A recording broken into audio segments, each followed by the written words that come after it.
This is The Reckoning. I'm Dan Getteman. Even though there are very few remnants left of slavery in Louisville, there are quite a few reminders of the Civil War. And none is more vivid and poignant than the National Military Cemetery at Cave Hill. There's one area in particular that truly got my attention the first time I saw it. If you walk down one side of the hill, you see the headstones of the Union dead, and on the other side, the Confederates. But if you look closer, another story emerges when you realize that many of the same last names show up on both sides of the hill, often with the same death dates, presumably killed in the same battle. This was the first inkling for me that something unusual and quite tragic had happened here. If you read many older books about the Civil War in Kentucky, they tend to describe it in lofty, heroic terms. On one side were the loyal Unionists who supported a strong national government, and on the other side, an equally principled pro-Confederate group which embraced the Jeffersonian ideal of states' rights. But according to Ann Marshall, a professor of history at Mississippi State University, things weren't nearly that simple. Well, I think the crucial thing to realize here is that when white Kentuckians were forming their allegiances at the outbreak of the Civil War, they didn't know what we know now, which is that the Civil War would become a war about ending slavery. And so at the outset of the Civil War, most white Kentuckians were for the Union. In fact, they saw the Union cause and the Union itself, and particularly the Constitution, as being the best protector of slavery. In fact, they saw secession as a really big risk. I don't know about you, but this whole idea of pro-slavery Unionists was new to me. At least in the Northeast, where I grew up, we were taught a highly simplified, very binary set of facts about the Civil War. The North was against slavery, the South was for it, and that was about it. But in Kentucky, at least, things were far more complicated. This is The Reckoning.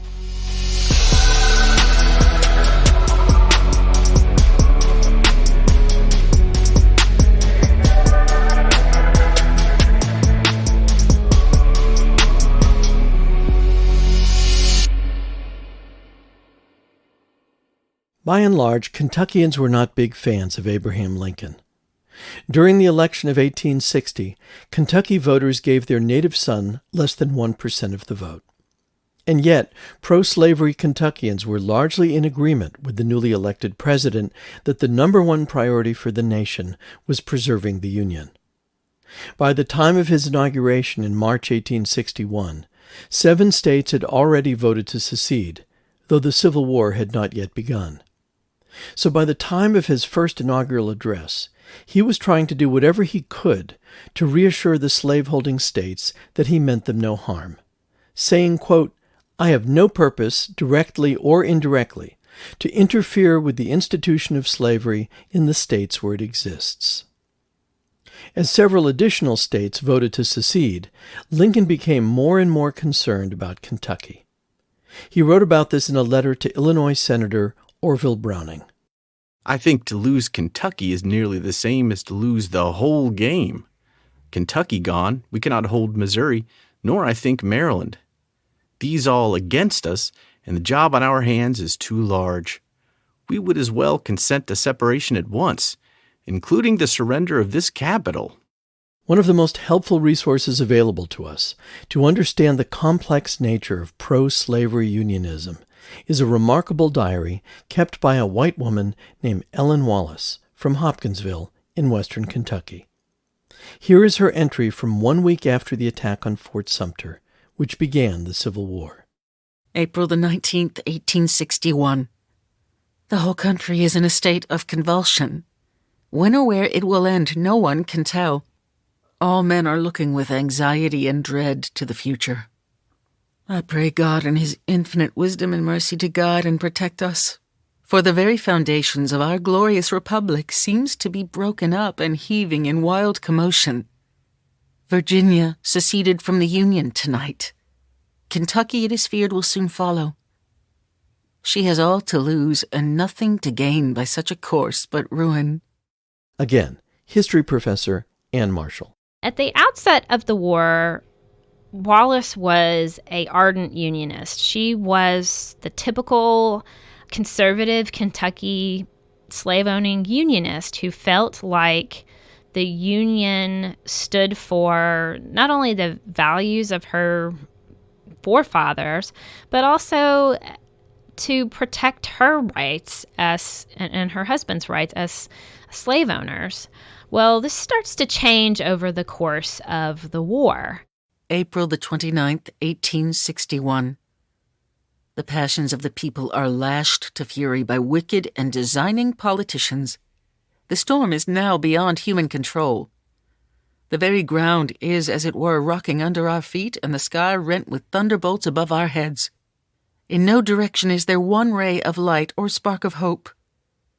There is yet one deeper shade to be added to the scene, which I pray our Father in heaven will in his great mercy spare us. That is servile insurrection.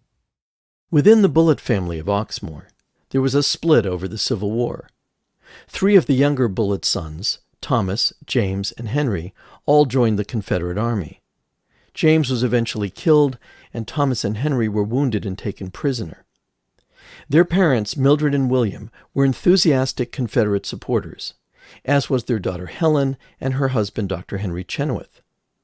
But there was at least one family member who stayed loyal to the Union, and that was eldest sister Susan Bullitt, who married Senator Archibald Dixon, one of the largest slaveholders in Kentucky and an ardent pro-slavery Unionist throughout the war. Here's an excerpt from a speech he gave in April of 1861. My sympathies are with the South, but I am not prepared to aid her in fighting against our government. If we remain in the Union, we are safe. In a just cause, I will defend our state at every point and against every combination. But when she battles against the law and Constitution, I have not the heart, I have not the courage to do it. Never strike at that flag of our country, nor follow Jefferson Davis to tear down the stars and stripes. For slaveholding Kentuckians like the Bullitts, the Civil War represented an existential threat to their wealth and way of life. If the North won, radical Republicans might abolish slavery outright. But if the South won, the Confederate States would secede from the Union, and laws like the Fugitive Slave Act wouldn't apply if enslaved people crossed the Ohio River to the north. And every step that Lincoln took seemed to inflame these fears even more. In July 1862, Lincoln floated the idea of compensating slaveholders in states like Kentucky if they would agree to eventually emancipate their enslaved, perhaps later in the century. But any mention of emancipation, however distant in the future, was a non-starter in Kentucky, and the state legislature loudly voted it down. Then, when the Emancipation Proclamation was announced, life became even more confusing in Kentucky in terms of the tenuous status of enslaved people. Historian Patrick Lewis. After it goes into effect in January of 1863, it affects the states in rebellion, right? So it affects everything south of Kentucky, but it doesn't affect Kentucky because Lincoln wanted to steer clear of angering those pro-slavery Unionists in this state. Well, enslaved people in areas that the Union Army controlled, they leave their plantations. They know they can't stay in those areas because the Confederate Army is likely to come back. And so they start moving north. They start moving to Kentucky because there's a general understanding in the African-American community that you go north to find freedom. But it actually moves them into greater danger. It moves them into a state where slavery is still legal. When they heard about the Emancipation Proclamation, many white Kentuckians felt truly betrayed, especially those who had been supporting and even fighting for the Union. History professor Ann Marshall. It really proves what they had been starting to suspect, which is that the war for Union was really turning into a war to end slavery. You can really see it in the letters of soldiers who are fighting for the Union Army, that they're really disgusted. Some of them even decide that they don't want to fight anymore because of this. So it's a real game changer because there's a sense that if slavery anywhere falls, that slavery everywhere is vulnerable. September 29th, 1862. Lincoln Proclamation emancipating all the slaves is justly creating great indignation. The consequences of it are too awful to contemplate. The blood of women and children will flow in torrents if it is carried into effect. The vile wretch ought to suffer all the torments that could be inflicted on him, body and soul. This to place innocent women and helpless infants at the mercy of black monsters who would walk in human shape. Starting in 1863, the Union Army began to accept both free and enslaved black men as soldiers. Lincoln took pains to exempt Kentucky from this policy as long as possible, knowing how passionately Kentuckians felt about keeping their enslaved and how paranoid they were about the idea of armed black soldiers. But by the spring of 1864, Lincoln was so desperate for more troops that he finally decided to open up enlistment to black Kentuckians, cushioning the blow by promising loyal enslavers $300 per slave if their enslaved men joined the Union Army. Thousands of enslaved men answered Lincoln's call, and a handful of them left behind their written and transcribed memories of this time. In their words, we can hear a combination of hope, pride, and underlying fear, sometimes all at the same time. Reverend Elijah P. Mars was a sergeant in the 12th Heavy Artillery Regiment of the U.S. Colored Troops. I remember the morning I made up my mind to join the United States Army. I started to Simpsonville, and walking along I met many of my old comrades on the Shelbyville Pike. I told them of my determination and asked all who desired to join my company to roll his coat sleeves above his elbows and to let them remain so during the day. I had 27 men, all told, and I was elected their captain to lead them to Louisville. I left and joined the Army when I was 18. William Emmons was a private in the 117th Infantry Regiment. 40 of us from the plantation ran near Carlisle went at the same time. When we went off for the Army, going down a dusty road, 3 white fellows we knew come riding up and said, "Where you darkies going?" We told them we were going to war, and they tried to make us go back to the plantation. We told them we'd kill them if they kept meddling with us, and they got scared and left us alone. Breakfast time came. The tattoo was beat, and the men formed into line.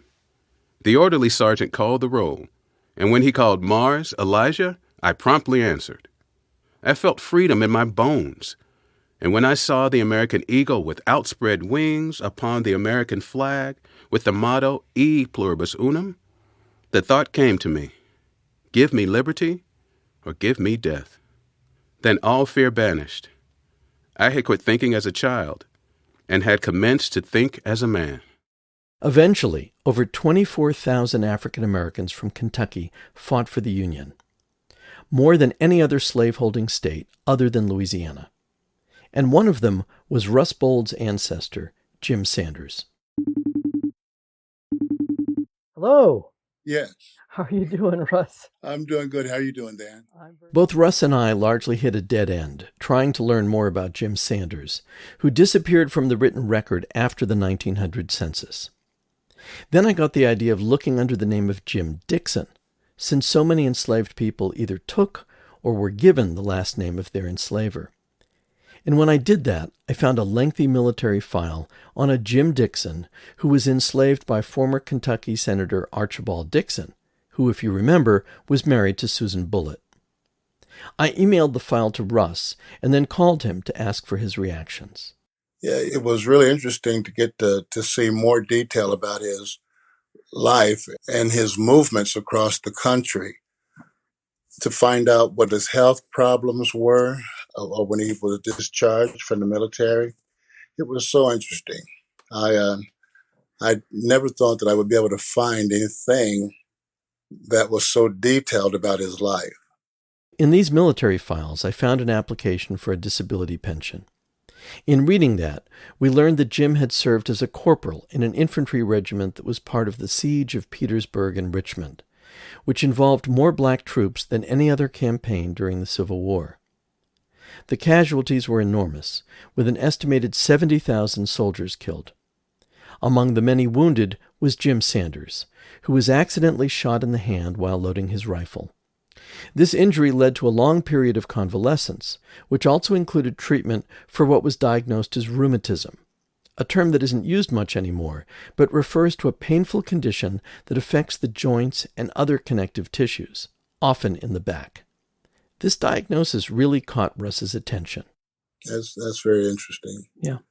And the reason why I say that is because of the illness that I'm suffering from. I tend to think that it's hereditary.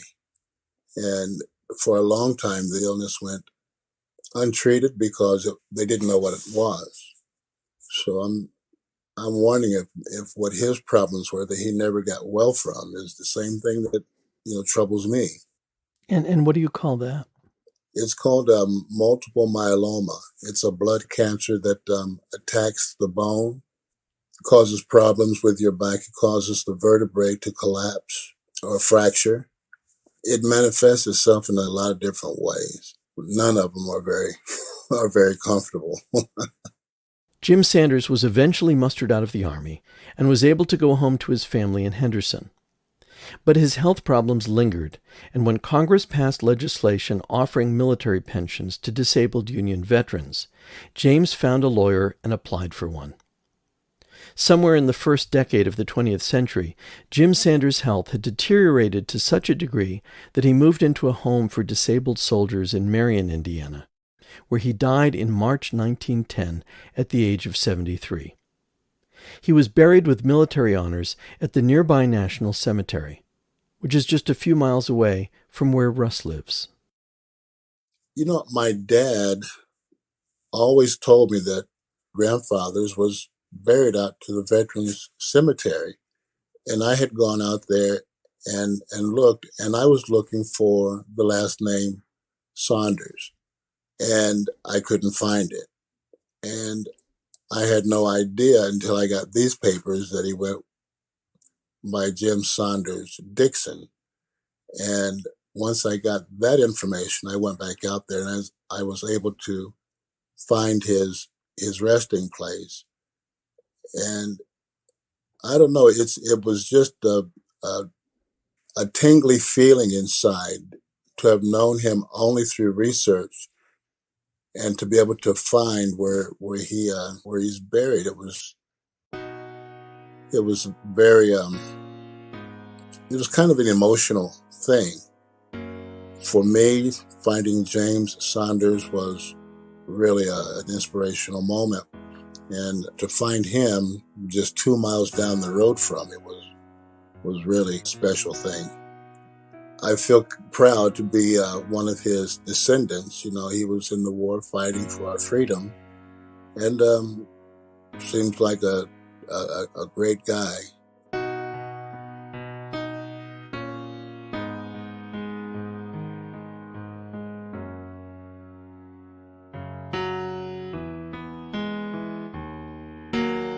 While Lincoln's policy of allowing black soldiers may have served the short-term needs of the Army, it gravely harmed any remaining goodwill toward the Union among white Kentuckians, even those who had previously been strong supporters. We can hear this clearly in the diary entries of Ellen Wallace, a slaveholder from Hopkinsville, Kentucky. December 25th, 1863. Lincoln has trodden underfoot the laws of our state and usurped entire control.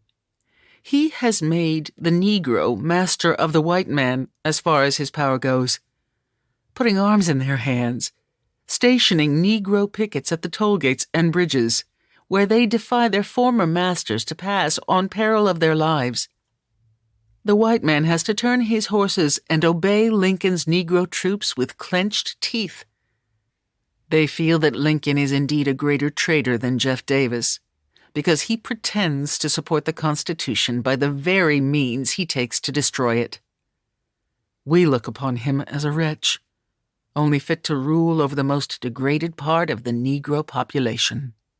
The conscription of enslaved men into the Union Army was not only disturbing to white civilians like Ellen Wallace, it also enraged many white Kentuckians serving in the Union Army, some of whom spoke out publicly against their commander-in-chief, Professor Ann Marshall.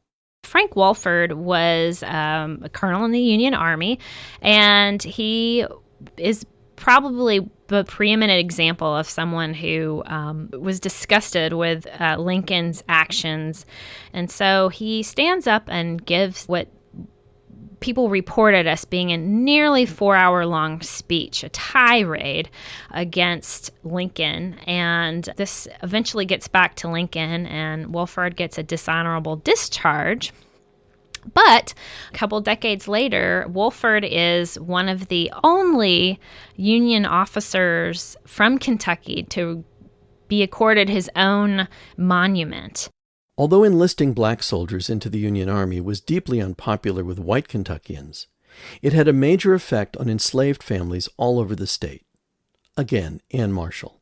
In 1864, when the Federal Army starts to enlist African American soldiers, this provides a huge opportunity for enslaved Kentuckians. If you could prove that you were, in a de facto marriage and had children, enlisting men could gain freedom for themselves and for their wives and their children by joining the Army. This new policy was a mixed bag for enslaved Kentuckians. It created a loophole for them to be freed, but because slavery was still legal in the state, it presented real dangers for the wives and children of black soldiers if they chose to leave their enslavers and follow their men to military outposts.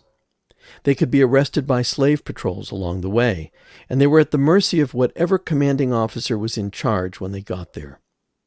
Nonetheless, thousands of families, like that of Joseph Miller and his wife Isabella, headed to the freedom and safety of the Union camps.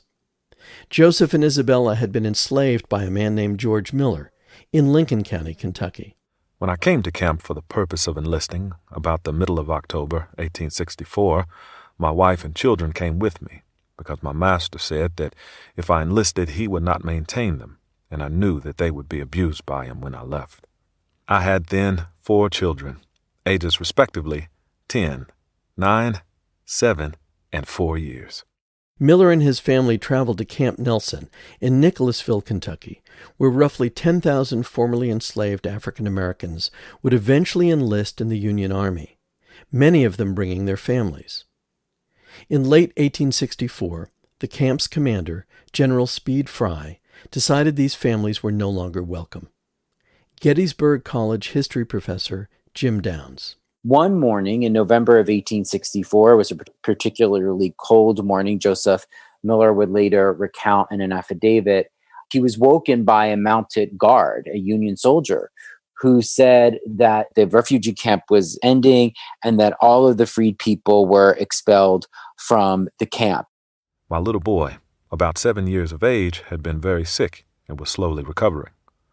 About 8 o'clock Wednesday morning, November 23rd, a mounted guard came to my tent and ordered my wife and children out of camp.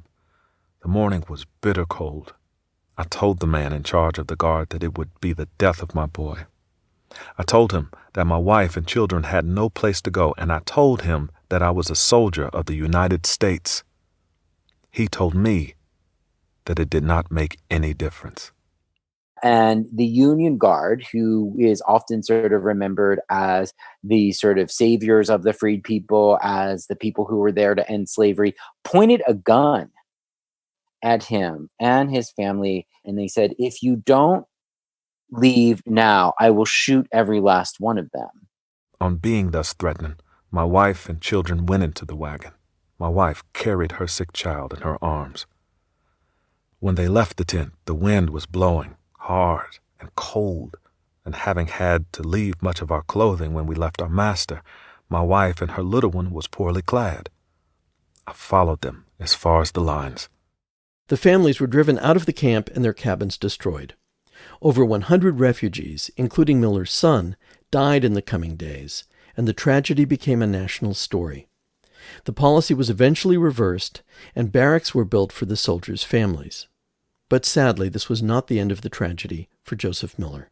One by one, each of his children slowly died. Then his wife, Isabella, dies. And then within 2 months, he dies. So between November of 1864 and January of 1865, the family was free. because they escaped from slavery, but they died in this transition from slavery to freedom.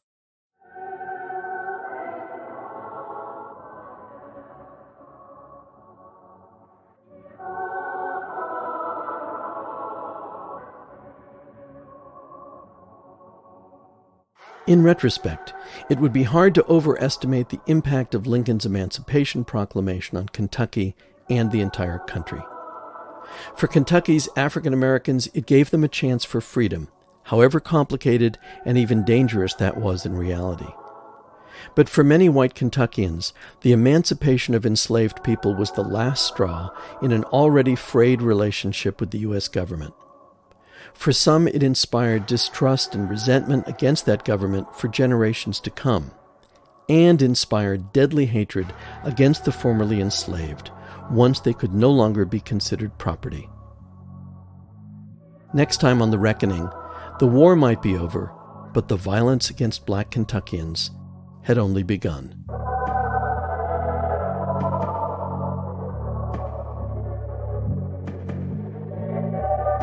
The Reckoning was written and produced by me, Dan Gettleman.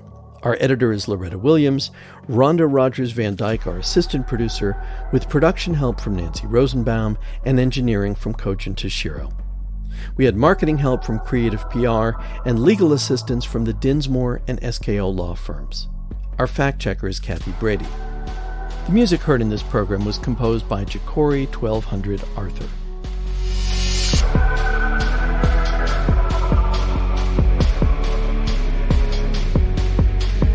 Our voice actors were Susan Linville, Aaron Jones, Jackie Blue, Mark Foreman, Alec Voles, Keith McGill, and Robert Louis Thompson. We had research help from Penn Bogert, Dave Morgan, Shirley Harmon, Tom Owen, James Pritchard, Jenny Cole, as well as Professor Deontay Hollowell and his students at Spalding University. Our series was produced in partnership with Louisville Magazine and Louisville Public Media. Our thanks to Josh Moss at Louisville Magazine and Stephen George and Erica Peterson at Louisville Public Media. Major funding for this series was provided by the Community Foundation of Louisville, the Norton Foundation, the Snowy Owl Foundation, Eleanor Bingham Miller, Emily Bingham and Stephen Riley, Victoire and Owsley Brown III, Nina Bonney, and Gil and Augusta Brown Holland. Special thanks to the Filson Historical Society, Dr. George Wright, Walter Ray Watson, Cheryl Duvall, and especially to Val Jones. Our deepest thanks to the Johnson, Bolds, and Stites families for letting us into your lives. If you missed any part of this series or want to hear additional episodes that dive even deeper into this subject, please subscribe to our podcast by visiting reckoningradio.org, where you can also find a detailed bibliography, free educational curricula, and over 100 oral histories of formerly enslaved Kentuckians. That's reckoningradio.org. Thanks for listening.